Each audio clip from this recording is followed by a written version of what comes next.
트럼프 미국 대통령이 주한미군 철수 가능성을 시사하는 듯한 발언을 해서 어제 오늘 시끄러웠습니다. 백악관이 나서서 그런 뜻은 아니었다고 해명하긴 했습니다만 발언의 정확한 앞뒤 맥락을 다시 한번 따져볼 필요가 있을 것 같습니다. 최원묵 기자 나와 있습니다. 자, 최 기자. 네. 트럼프 대통령이 정확히 뭐라고 얘기를 했습니까? 네, 트럼프 대통령은 지난 14일 한국과의 무역 적자에 대한 불만을 얘기하면서 남북한 사이에 미군 3만 2천 명이 있다. 무슨 일이 일어나는지 두고 보자고 말했는데요.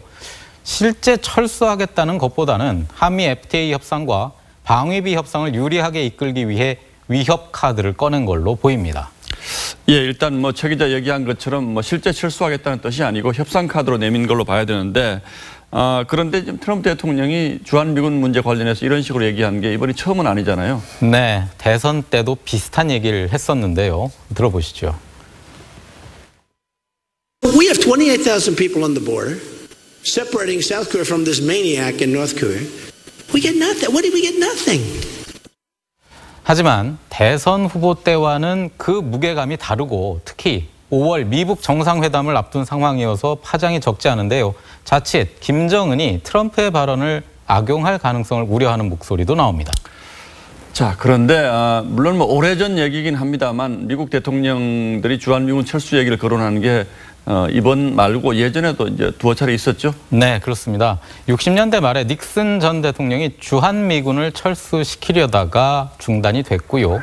주한미군 철수를 공약으로 내건 카터가 1976년 대통령에 당선된 후 철군 일정까지 발표했었습니다. 예. 두 번 다 우리 정부의 강력한 항의와 미국 내 반대 여론으로 실현되진 않았는데요. 이 과정에서 박정희 전 대통령은 독자 핵무장을 준비하기도 했습니다. 자, 그럼 다시 트럼프의 발언으로 좀 돌아가 보죠. 물론 협상용 발언이라고는 합니다만 사실 트럼프의 마음속에 이런 생각이 없다면 이런 얘기는 나오지가 않을 텐데 실제로 주한미군 철수 문제 이걸 우리와 협상해서 뭔가가 잘 안 되면 밀어붙일 이럴 가능성은 없을까요? 현재로선 가능성이 크지는 않은데요. 예.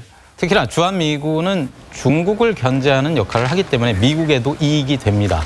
하지만 말씀하신 대로 트럼프 대통령의 예측 불가능성 때문에 작은 가능성에도 우리는 대비할 필요가 있는데요.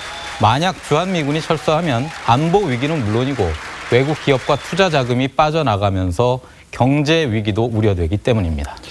예, 그렇겠군요. 최원묵 기자 잘 들었습니다.